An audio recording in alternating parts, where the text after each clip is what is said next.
अखिलेश जी की सरकार में दंगे होते थे, भाजपा की सरकार में दंगल होते। अंतर इतना है, तब हूटर और शूटर चलते थे, आज विकास की गाथाएं होती हैं। लाखों खिलाड़ियों ने इसमें भाग लिया और इसका लाभ ये हुआ है कि खिलाड़ियों को अपनी प्रतिभा दिखाने का मौका मिला। खेल संघों ने उनको देखा है, आप जैसे पत्रकार मित्रों ने उनको अपने अखबारों के पन्नों पर जगह देकर उनकी पहचान बनाई है और इसी तरह से ग्रामीण क्षेत्रों से खेल प्रतिभाओं को आगे बढ़ने का मौका मिलेगा।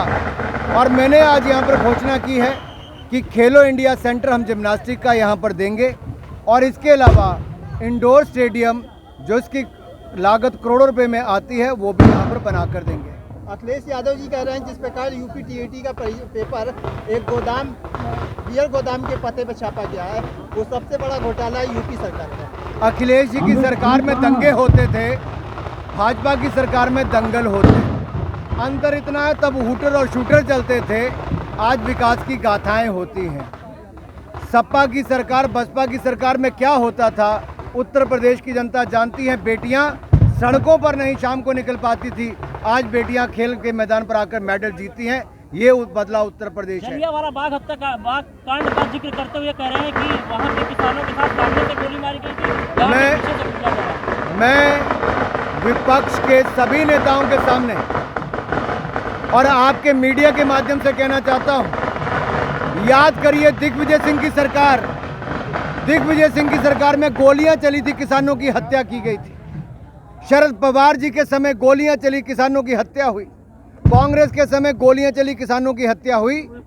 भारतीय जनता पार्टी की सरकार के समय किसानों को एमएसपी न्यूनतम समर्थन मूल्य पहले से 47% ज़्यादा गेहूं और धान पर दिया गया, 65 से 70% ज़्यादा दलहन तिलहन पर दिया गया।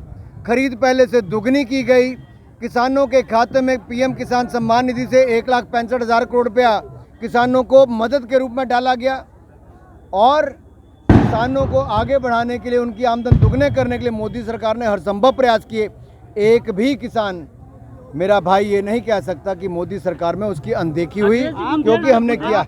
विपक्ष का आरोप है कि बीजेपी सरकार ने कोई विकास कार्य नहीं किए है, इसीलिए वो मथुरा का मुद्दा उठाकर चुनाव जीतना चाहते हैं। आप बड़ा स्पष्ट देख सकते हैं, सड़कों के निर्माण की बात हो, रेलवे के विकास की बात हो या फिर डिफेंस कॉरिडोर बनाने की बात हो।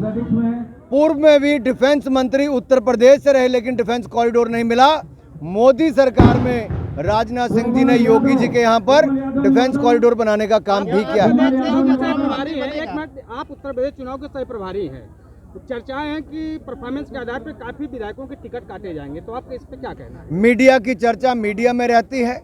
भारतीय जनता पार्टी जीतने वाले कैंडिडेट को टिकट देती है।